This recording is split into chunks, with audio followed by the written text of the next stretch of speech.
Crohn's disease many years ago before I started moving into autism, and he had made some amazing studies in celiac disease, and particularly he was starting his work on zonulin and how that could affect barrier function.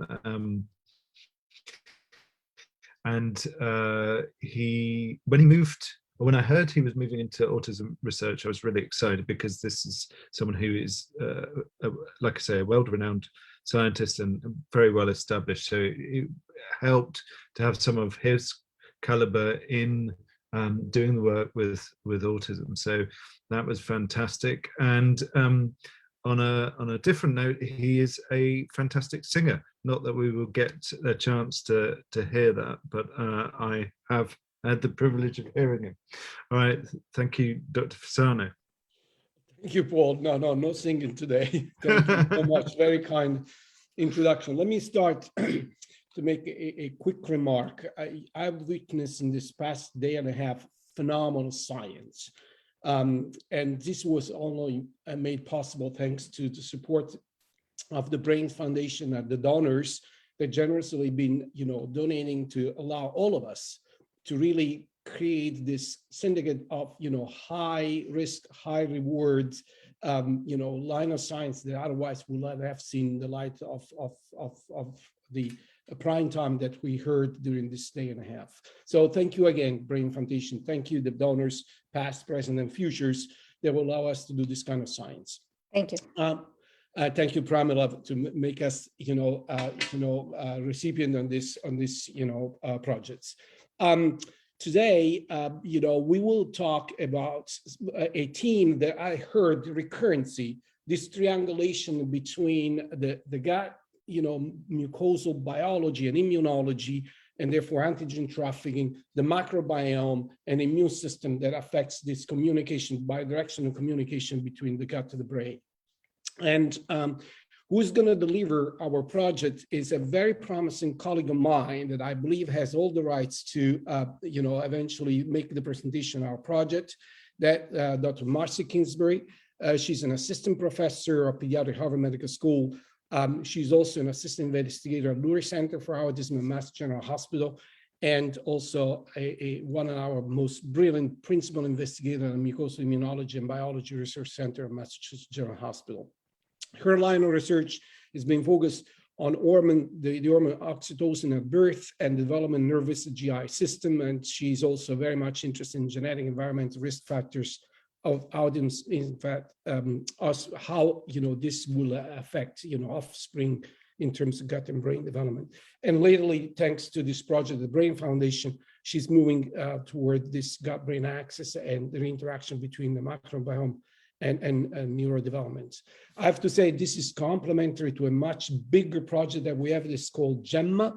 There is a birth cohort of infants at risk of autism that will eventually fall over time, and with the multi-omic analysis and many of the stuff that you heard today. And I have sadly to report that we have recruited 100 kids, and 3 of them already have developed autism. So the incidence in this cohort is 1 in 33. This is very scary. So we hope that our science and science the others will try to slow down, if not stop this trend. So with that, Marcy, the floor is yours.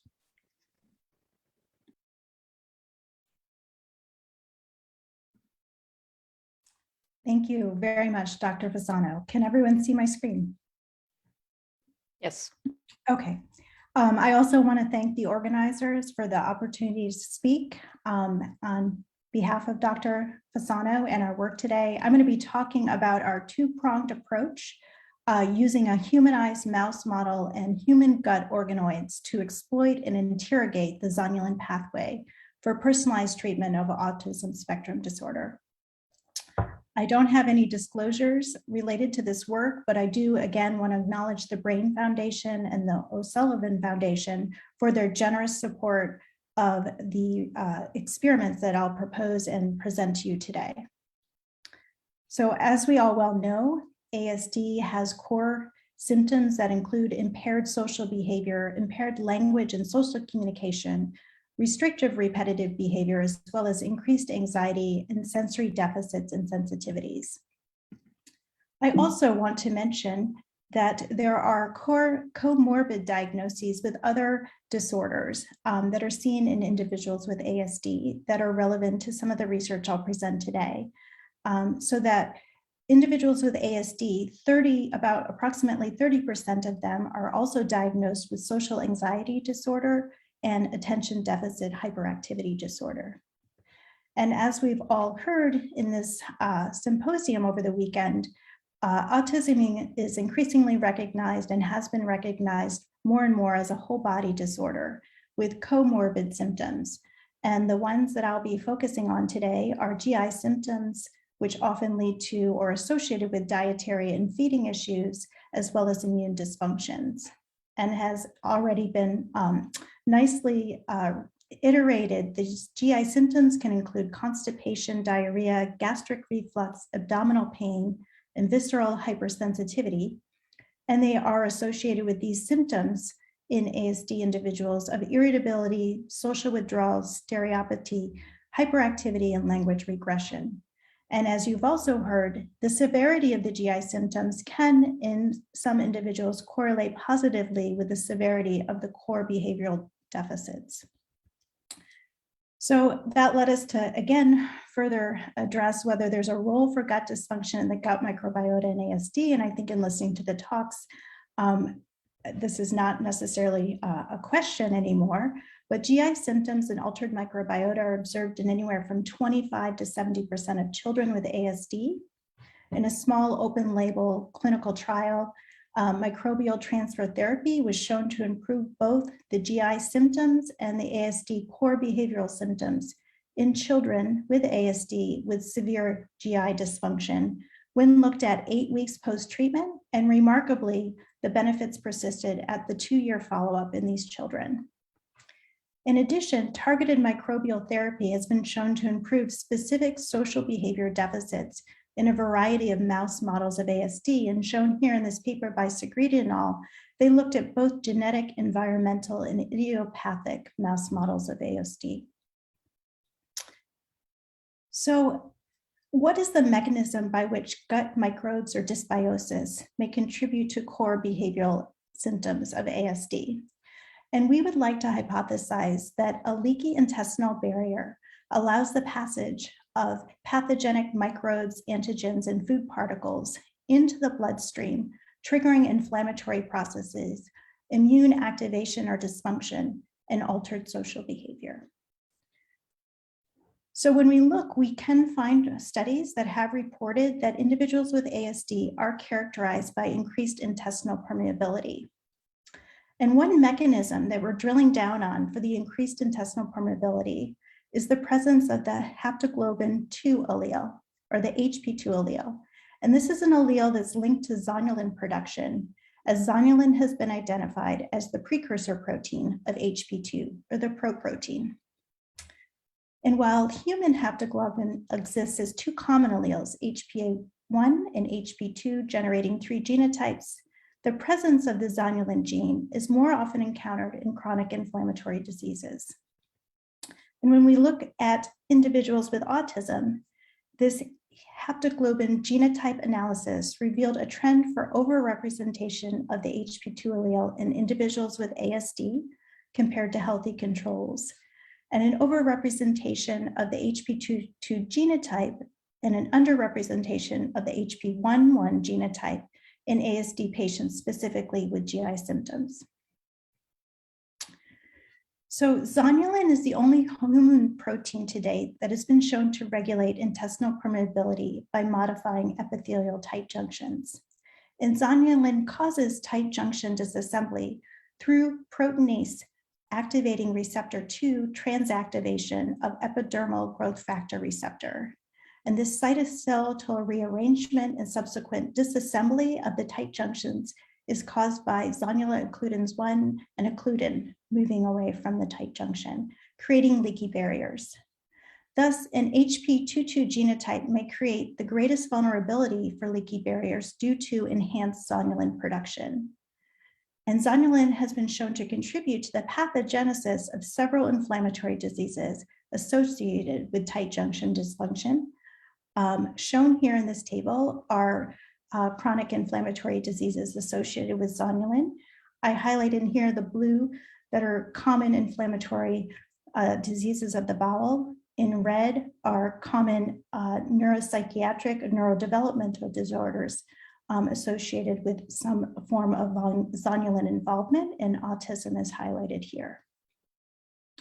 Additional evidence to support the role of zonulin in ASD comes from measurements of serum levels of zonulin, which are elevated in ASD patients and correlate positively with ASD severity as well as GI symptoms in 2 recent studies. So in the first study, there was almost a 200% increase in serum zonulin in the patient ASD group compared to the control group. And in this 2021 study, autism severity as measured by a CAR score, or the Child Autism Rating Scale, correlated positively with serum zonulin levels. Now, it's known that both gluten and dysbiotic intestinal microbiota can trigger zonulin release in the gut, increasing the transcellular trafficking of bacterial metabolites and dietary antigens. And once released, zonulin can also be transferred to the brain, where it can increase blood-brain barrier permeability and trigger neuroinflammation. And neuroinflammation and increased blood-brain barrier permeability have also been described in ASD patients. So a team member, Dr. Maria Fortino, looked at postmortem tissue from individuals with ASD and found alterations in blood-brain barrier tight junction proteins and neuroinflammatory markers. And I'll show some of that data here. So she did find that when she looked at some of the tight junction proteins, such as claudin-3, claudin-5, and claudin-12 and tricellulin, she found that compared to healthy controls, postmortem tissue from individuals with ASD showed an increase in these tight junction proteins. In addition, she found increased expression of blood-brain barrier proteins associated with neuroinflammation. And some of these, 2 of these proteins were MMP9. MMP9 is a matrix metalloproteinase that cleaves extracellular matrix components and is believed to be involved in the pathophysiology of neurodevelopmental disorders. And studies have shown that this protein, the secretion of this protein can cause blood-brain barrier disruption. TSVO is a translocator protein located to the outer mitochondrial membrane and has been a target for neurodevelopmental and neuropsychiatric disorders. So as I mentioned, in addition to these blood-brain barrier tight junction protein alterations and alteration neuroinflammatory markers, we know that the bacteria and microbes within the gut of ASD patients can be altered. But it is currently unknown whether the gut microbiota from ASD patients with GI symptoms exacerbates the intestinal and blood-brain barrier permeability to contribute to core behavioral symptoms. So our hypotheses for the experiments I'll describe to you today that are being supported by the Brain Foundation is that a genetic predisposition for increased gut permeability conferred by an HB22 genotype and consequently an ability to produce zonulin synergizes with dysbiotic gut microbiota from ASD patients to induce leaky gut and blood-brain barriers, producing neuroinflammation and behavioral deficits. So I'd like to introduce you to our zonulin transgenic mouse and how we're using this mouse to demonstrate zonulin-mediated increased antigen trafficking that can lead to chronic inflammation. So wild-type mice only express the HP1 allele. So to examine zonulin-dependent increased permeability, we acquired a mouse model in which the native mouse HP1 allele was substituted with a murine HP2 allele via targeted insertion to generate mice of the HP22 genotype. When we look at these mice at their small intestine and their colon, they have preserved histology, but they have increased gut permeability as assessed by a fixie-dextran assay, where mice gavage the dye, and then we look at how much of the dye is in the blood, and that's indicative of how much of the dye is transferred through the intestinal barrier. And as you can see at baseline in both females and males, the transgenic HP2 mice show increased fixed dextran serum levels as compared to the wild type controls. In addition, when we look at their gut microbiota through PCA analysis, we can see that ZTM mice, their gut microbiota, both the males and females, is clustering separately and differently from that of wild type. And when we look at the relative abundance of certain species, we find that ZTM mice show gut dysbiosis with increased pro-inflammatory Rickenella and decrease in Akkermansiae, which is a protective health-promoting gut microbe. We can also push the phenotype by administering dextran sodium sulfate to induce colitis in the drinking water of these mice. So when these mice are given DSS in their drinking water for 7 days, and then that treatment is stopped, a few days later, we can see 70% mortality within our HP2 zonulin transgenic mice given DSS compared to all the other mouse conditions. And following this increased mortality, we see DSS-induced permeability in ZTM mice. This is at baseline, not under conditions of DSS treatment, but the permeability is significantly exaggerated in our zonulin transgenic mice when they're given DSS. We can look at the histology of the small intestine, which looks relatively normal, but we can see DSS-induced colonic damage and inflammation in both our wild type and ZTM mice, but it's much more pronounced in ZTM mice. And it was interesting because in the wild type mice, one group showed persistent colitis with occasional mucosal erosion and crypt distortion, whereas another group of our wild type mice showed complete recovery after DSS treatment. But in the DSS treated mice, there was a homogeneous and severe inflammatory process with severe mucosal erosion and a loss of the regenerative crypt department. Quite remarkably, when we administer zonulin inhibitor AT1001, we can prevent the mortality and we can ameliorate colitis and intestinal permeability following this DSS treatment. So shown here is the original mortality that's induced with DSS. And when mice are administered DSS, but also the zonulin inhibitor, we can rescue that mortality. The blue line is now up here at 100%. We can also rescue the colitis through the administration of this inhibitor with the DSS treatment. And we can rescue the increases in permeability. So this again is the fixed dextran levels in the blood under DSS conditions in our zonulin transgenic mice and in the DSS conditions with the inhibitor. I'd now like to move on and just talk to you about what we see in terms of behavior in our ZTM mice at baseline. And we've just recently published a paper in Press and Tissue Barriers showing the behavioral phenotype of these mice. So when we look at restrictive repetitive behavior as assessed with the marble burying test, the number of marbles that they bury that are placed on top of their wood chip bedding, we see a significant increase in marbles buried in female ZTM transgenic mice compared to wild type, suggesting an increase in repetitive behavior. And when we place the mice in the elevated zero maze and measure the time in the open arms versus the closed arms, we see a significant decrease in our male ZTM mice for percent time spent in the open arms, suggesting increased anxiety. We've also placed our mice into an open field arena to look at general locomotion as well as measures of ability to spend time in the center versus around the sides.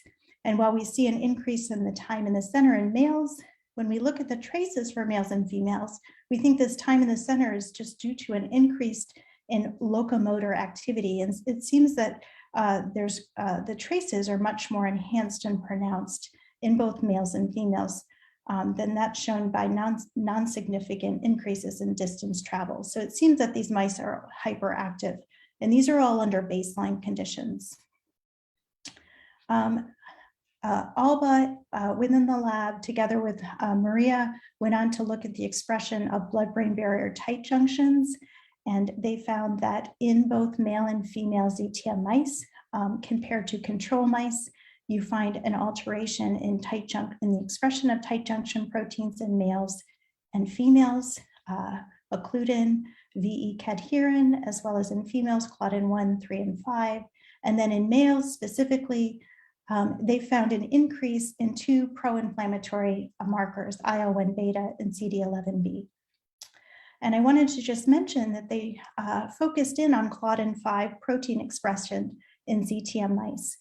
And claudin 5 is a tight junction protein that's endothelial specific at the blood-brain barrier and is the most abundant tight junction protein.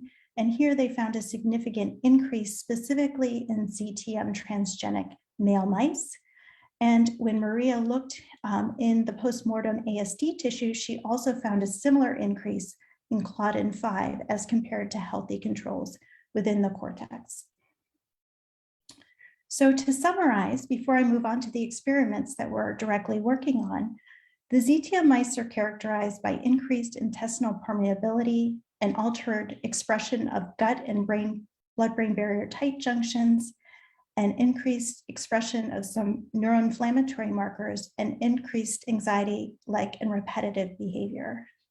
And to summarize some of the human ASD data that others, as well as we, have discovered, individuals with ASD can be characterized by increased intestinal permeability, elevated levels of serum zonulin, altered expression of gut and blood-brain barrier tight junctions, and increased expression of some neuroinflammatory markers, and gut dysbiosis, as well as GI symptoms. So again, the hypothesis that we're testing with these experiments is that a genetic predisposition for increased gut permeability, the HP22 genotype, synergizes with aberrant or dysbiotic gut microbiota from individuals with ASD to exacerbate a leaky gut and blood-brain barrier, promoting neuroinflammation and behavioral deficits. So to address this hypothesis, these are some of the experiments that are underway with generous support from the Brain Foundation and the O'Sullivan Foundation. The first aim is to determine if stool derived from ASD patients exacerbates the gut and the brain inflammation, gut and blood-brain barrier permeability, and behavioral deficits in our zonulin expressing transgenic mice as compared to wild type mice. So this is a schematic of our behavioral setup. We have plans to mate female and male mice in January to generate the offspring that will serve for this experiment. We may enact an early life stress maternal separation to induce or to kind of push the phenotype similar to the DSS exposure.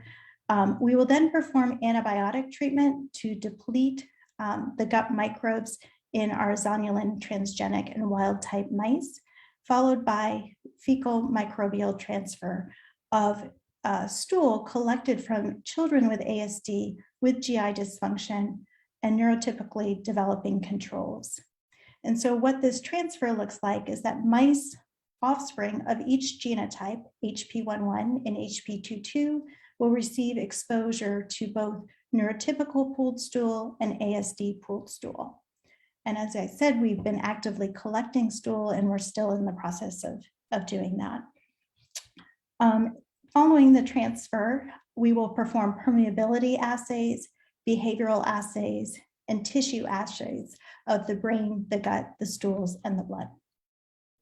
The second aim that we're undertaking is to determine if stool derived from ASD children with GI dysfunction exacerbates small intestinal permeability, transepithelial antigen trafficking, and gut inflammatory processes in human intestinal tissue from ASD patients genetically predisposed to increased intestinal permeability, as opposed to ASD patients without this vulnerability. And so what this entails is that through a collaboration with MGH doctors for patients that are coming in for clinically indicated endoscopies, We will obtain duodenal biopsies. We will genotype the tissue. We will create intestinal organoids. We will create then intestinal monolayers where we'll perform permeability assays and inflammatory and tight junction assays. And we will do this under baseline conditions and then also following exposure to neurotypical stool as well as ASD stool. We currently have about 56 duodenal biopsies collected from both ASD and females and males, as well as a number of control males and females. And by late next week, we'll have the genotyping completed for these biopsies and be able to start creating our intestinal organoids. Perhaps the most exciting aim is to determine if the predicted exacerbation of barrier permeability and behavioral deficits that we expect to observe in ZTM mice after exposure to ASD stool can be rescued by blocking zonulin signaling using the zonulin inhibitor AT1001. So again, through the use of this inhibitor, we hope to prevent the opening and leakiness of both the gut and the blood-brain barriers. And so we will do this in the same behavioral paradigm, and the zonulin inhibitor will be added just prior to the fecal microbial transplant, and we will perform the similar assays. We will also do the same type of experiment using the inhibitor within our intestinal tissue. So here, to determine if the predicted exacerbation of barrier permeability observed in human intestinal tissue after exposure to ASD stool can be rescued by blocking zonulin signaling in our cultures using the inhibitor. And we expect the greatest exacerbation in our HP22 genotype intestinal tissue incubated or exposed to ASD pooled stool. And we expect the greatest amelioration of inflammatory impermeability by administering the inhibitor in that case. I just wanted to mention that it's exciting in that the zonulin inhibitor AT1001, also known as liraglutide acetate, is currently in use in clinical trials. It's in a phase 3 clinical trial for celiac disease in adults, and it's also in a phase 2 clinical trial for COVID-19 multisystem inflammatory syndrome in children, known as MGHfC. And MGHfC is an inflammatory disorder that stimulates a massive immune response following SARS-CoV infection. And these children have elevated levels of SARS-CoV in their stool, in their serum, as well as elevated serum zonulin, suggesting a breakdown in the mucosal barrier integrity due to increased zonulin release that may facilitate the hyperactive immune response. So it'd be really interesting to know if this inhibitor can preserve that mucosal barrier and prevent perhaps that hyperactive immune response.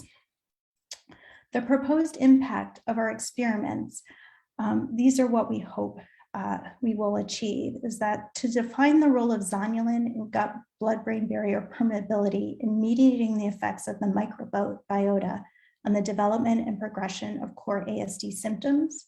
We'd like to validate zonulin and high throughput haptoglobin genotyping as biomarkers of gut-brain permeability, allowing for the stratification of the ASD population to specifically identify subgroups of ASD children that may benefit from interventions aimed at correcting gut permeability. We'd like to validate the zonulin inhibitor as an interventional tool to mechanistically link brain function and behavior to synergy between zonulin and the gut microbiota in ASD children. And finally, we'd like to provide a basis for a future clinical trial to test the effectiveness of the zonulin inhibitor in treating and ameliorating core symptoms of ASD in affected children that can be stratified for zonulin expression and/or the HP1 versus HP2 genotype.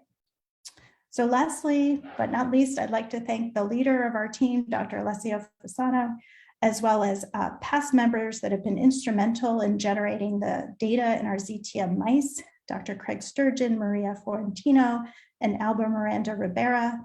I'd like to just shout out to our current team assembled to conduct the experiments that I proposed today, And again, to acknowledge the generous support of the Brain Foundation and the O'Sullivan Foundation for making this work possible. Thank you very much. Thank you very much. That was excellent. That was really very interesting work. So I think again we've got maybe we're running out of time. So one of what you could do is please email, respond to the chats again and question and answers. Pramila, what is your view on? Yeah, thank you so much for chairing this session, Paul. So we'll take a break till 1:30 because we are running late, but sorry about that. So we'll resume at 1:30. And I wanted to mention, we keep putting up these slides with information about if anybody wants to contribute to the Brain Foundation or support this research, we have a set of greeting cards that we can send to you. So please look at that. Thank you. Great, thank you.